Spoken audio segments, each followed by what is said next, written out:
Hello everyone, so good to see you. Wow, it has been quite the last couple of days. On the cusp of the very first Switch 2 dedicated Direct, we got the announcement of a Switch 1 Direct. We've been hearing rumblings about this for the past couple of months now, and it finally happened, but at like the very last possible moment that it could have. Not a mini, not a partner showcase, but a proper full 30-ish minute Direct for the Switch 1. And it's pretty much what we should have expected. Lots of third parties, yet some crazy surprises. A new The Somnium Files. Brandon and I were amongst the few people popping off to that one.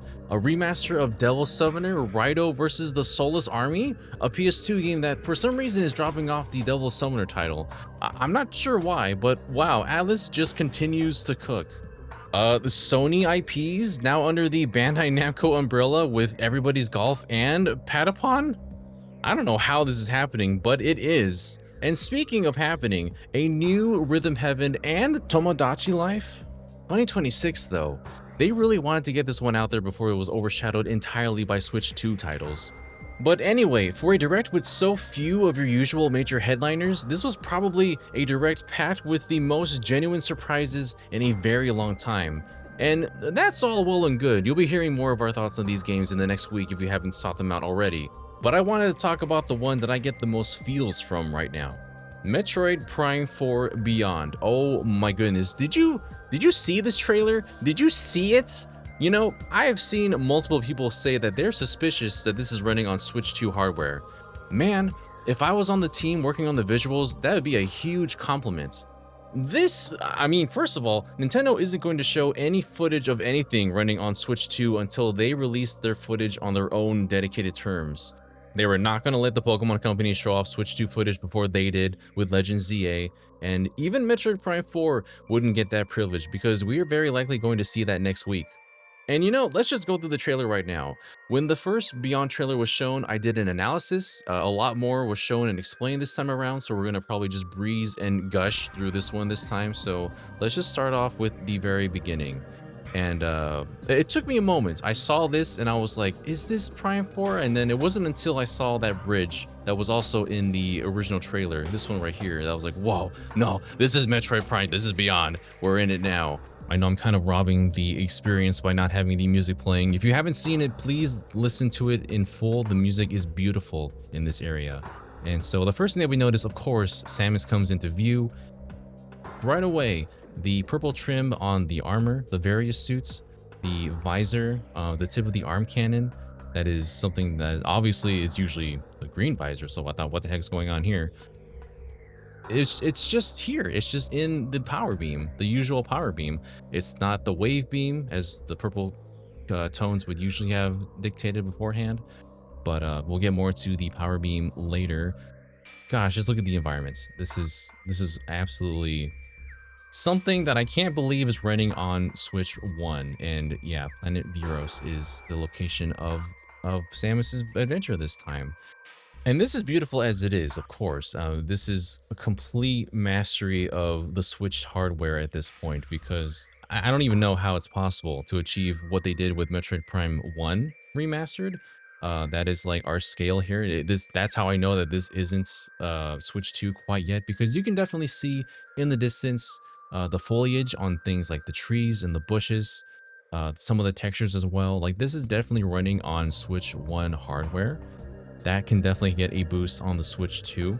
The mastery of Metro Studios is getting your focal points, your eyes to go to where it matters most, like the arm cannon, items like these that are sitting around, the main focal points in the distance. Retro Studios wants you to see the full view of everything all at once. Let me slow this down just a little bit so I can explain a bit more as we're moving along. But yeah, it's just wanting to view everything as a whole picture. You don't really focus in on any one specific thing unless you're very critical about this stuff like I am.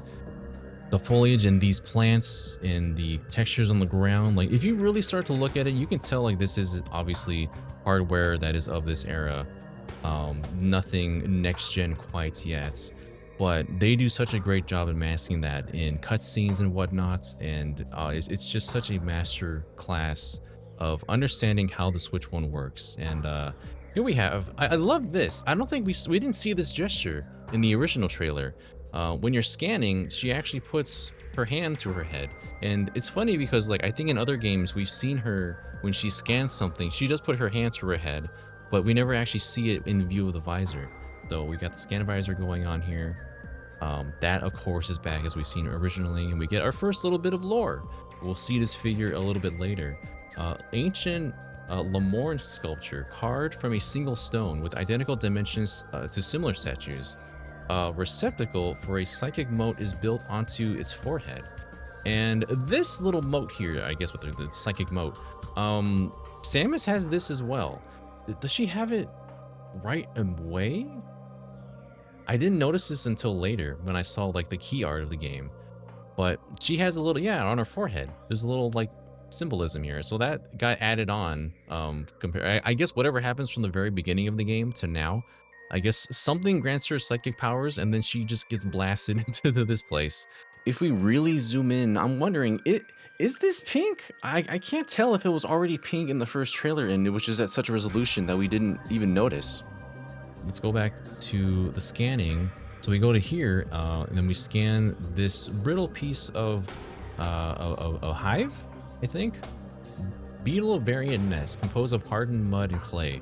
It is fragile enough that a single powerful. Yeah, this is like the usual stuff you scan in Metroid Prime. I want to like blow this stuff up on the side to see if it's like gonna give me items. But yeah, you got those particle effects. Oh my god, the little glowing particle effects. I get like Ocarina of Time vibes from these exact glowing particle effects in the environments. And then we reach over here and we see our first enemies, our first native enemies to this planet, planet Viros. Very gnarly looking. Like I know the monsters of like Prime 1 and 2 were pretty intense, but these are ugly boys, and I'm here for it.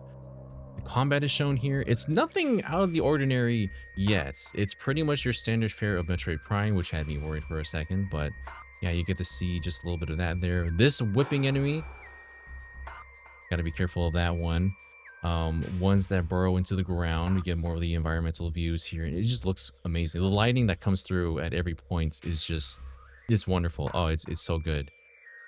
She's got her missiles here. I still wonder what the beam situation is, because you have missiles equipped and you see the missiles here, but there's no indication of what beam she's using. I wonder if we're going to get a situation like Metroid Prime 3, where you're always just constantly upgrading the same beam in this game, which I kind of hope it's not that case. I like the variety of changing my beams. I hope that's a thing still.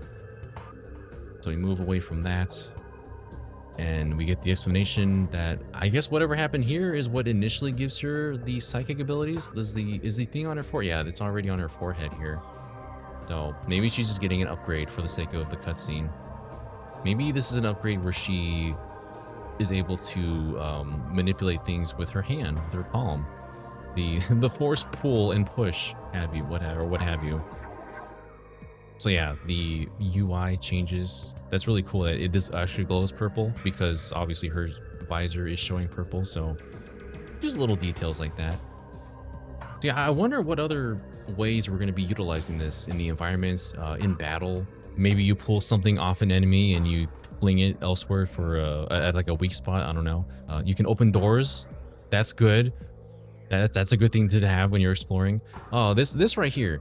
So, as you all have seen in this trailer already, I assume, this game gives me like the Wii controls of Metroid Prime 3 Corruption vibes. Like you have the obviously this right here. Like I can imagine if this was on the Wii, you would pull the nunchuck out and then you'd pull it towards you to put it here, and then you'd look this way and you would throw it again, like you would throw it forward. Like that kind of tactile experience. That's exactly the kind of stuff I was feeling when I saw this. And then with the with this specific power-up, when you fire it, this feels like something in which I would like tilt my Wii remotes in which to make this happen. And you know, that might be exactly a thing. That might be with the Joy-Con. That might be a control option. But yeah, that is gnarly. It's like a version of the Seeker missile, honestly. Like you connect to different parts, and then there's a number of, you know, particles here. So there's 3, you hit that one, then now there's 2 circling around. You hit again, now there's 1 more that's gonna hit this enemy. I wonder if it's like a variation of the Seeker missile in that way. And you can kind of see how it works, just barely see how it works. So when you're right here, this is a meter right here. So this meter is going down. You can barely tell because there's like barely any time to see it. I'll go frame by frame. So it's already charging. It goes down from 3 charge to 1. It stops right there. And then she fires it. So this isn't something that you can use just willy-nilly. Apparently you are given charges. There is a limited amount of times that you can do that. So you know what, I told myself this wasn't going to be a full analysis. I'm just going. I'm just going at this point. But yeah, this is so cool. So there's going to be a lot of environmental and combat uses for the psychic abilities. I think this is the part of the trailer where the person narrating is like, Samus controls the beams with her mind, and it sounds so intense. I appreciate how hard the narrator goes in this to make it sound extremely serious and darker in tone, which it's Metroid Prime, of course. It takes itself seriously. And now we come across I guess the locals, the local inhabitants of this place. I guess these are the Lamorne. I'm assuming, yeah, because this is the same shape of the head, and they have the little glowy on their head as well. They speak a foreign language. Very reminiscent of finding the Luminoth. Just finding somebody who is a native of this planet that's not the Chozo. Oh my god. Hold on. Before I geek out about this, just real quick. This is the dumbest thing to analyze. Chozo, chosen. You get it? Just wanted to point out, analysis of the year. Samus already has her psychic powers by the time she meets this one, so I don't know if this is the first one that she meets. I'm assuming because she's being welcomed. But then, where did she get the psychic powers from? I don't know. Oh my god. So this is beautiful. Like, I don't care that they're all just like kind of plastered textures mostly on these structures here. This is, I need more than a second of this. The leaves going through the environment like this. Whatever this beautiful structure is, this is very reminiscent of what they look like. I mean, it's not a stretch that a culture will build structures in their own likeness, so yeah. But man, yeah, this is wonderful. I wish we could see a little bit more, but I just gotta wait, I guess. We see the morph ball going through here just a little bit. Man, the trees, I don't know what it is. The trees look really good here. Like, if you stop it, you can kind of break it down a little bit, but in motion, it looks really nice. And obviously, you're going to be in motion. Samus is always in motion, usually, so that's where you cut some corners. And then this here, too, this reminds me of when you're using your Wii Remote to, like, you have was it the plasma beam in Corruption? You're using it to, like, laser and repair something, or use it like like you're welding, basically. That looks like exactly what's happening here in some sense, but yeah, I guess you're opening a door? I don't know. I don't even know what I'm looking at. That's part of the fun. What do you think this is? Tell me in the comments. And then finally, it's this area. I have no idea what's going on. Something is forming back into place.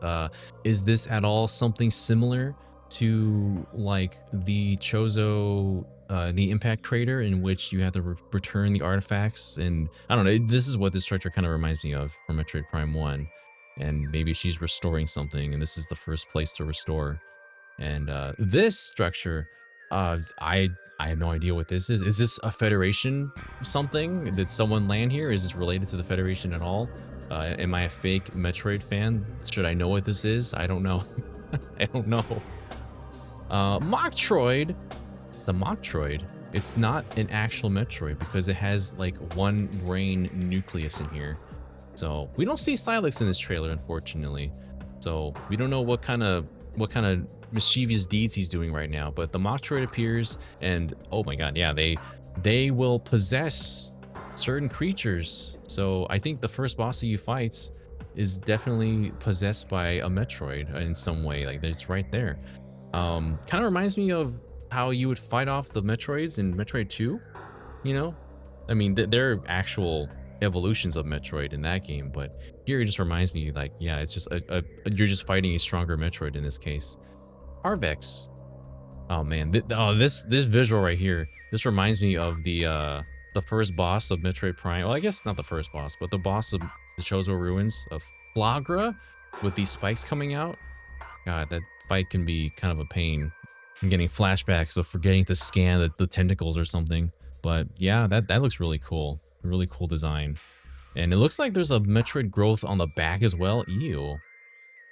That's just nasty. And then Metroid Prime 4 Beyond coming 2025.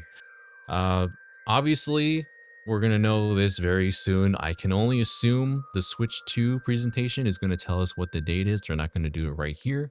I think they want to really showcase what the visual capabilities are on the Switch 2.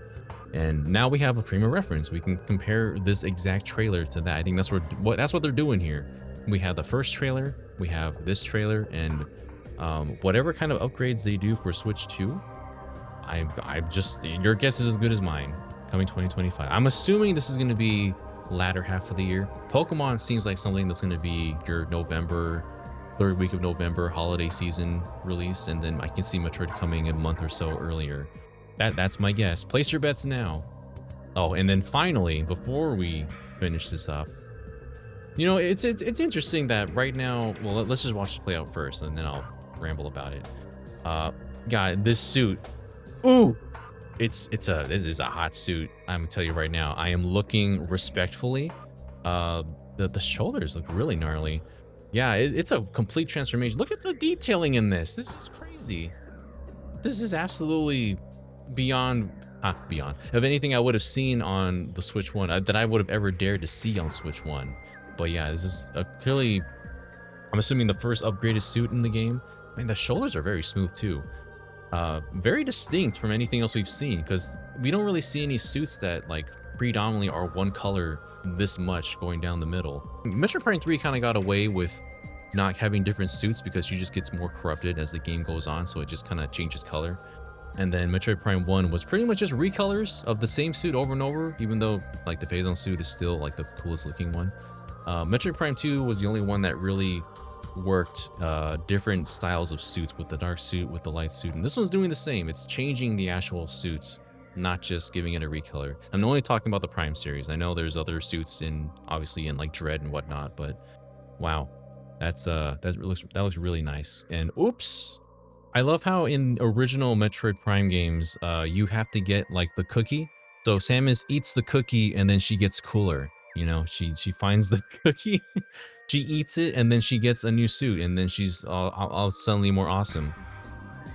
But in this game, it's very intentionally like an upgrade. Like so there's something here that's powering her suits. It's not just a simple like grab the item and you're upgrading. So that doesn't happen too often in Metroid Prime. The light suits and the Phazon suit are earned in that way. So I'm wondering like what the context is for earning this suit in this case. And she still just has the power beam. She might have another beam by this point, but we don't know. We don't get a very good or long shot of this, but man, it looks awesome. But yeah, I think another thing of note is a line that is read during this little sequence here, and it says, "What will be her fate after being summoned to Vuros? The threads intertwining beyond space and time are beginning to weave a new tale." I mean, with a line like that, you can really pick it apart and just kind of get ideas of what they're trying to get at. So beyond, as in beyond space and time, is there going to be some kind of time travel? We saw these portals. Is she in a different era right now? I don't know what the heck is happening in this game. When you add time travel, it gets really tricky with any game. So the black hole symbolism behind the logo here has yet to be explained. Of course, it's way too early to learn what that means. Of course, it's probably a major plot point if it's in the logo. And just because I really wanted to pick this apart, up here, the health bar, it says 99, but there's only 50 ticks. So what the heck? I've been misled. There are not 99 ticks up here. What the heck, Retro Studios? Are you guys okay? But anyways, that's everything from me. I am very excited to hear more about this game. And if you're watching this right after the Nintendo Direct for Switch 1, we are very close to hearing more about this. We're probably going to get a release date. We're probably going to see what it looks like on Switch 2 and the next Direct coming up very soon. Are you excited for Metroid Prime 4 Beyond? And perhaps did you find something here that I did not? Please let me know down in the comments. Leave a like, and if you want to stay in the loop, please go ahead and subscribe to GVG for more. You can support us on Patreon, you can follow us on Bluesky, you can watch us on Twitch, and yeah, we are very excited to get on board with all the Switch news to come. But that's all for me for now. Thank you so much for watching. Take care out there. Till we meet again.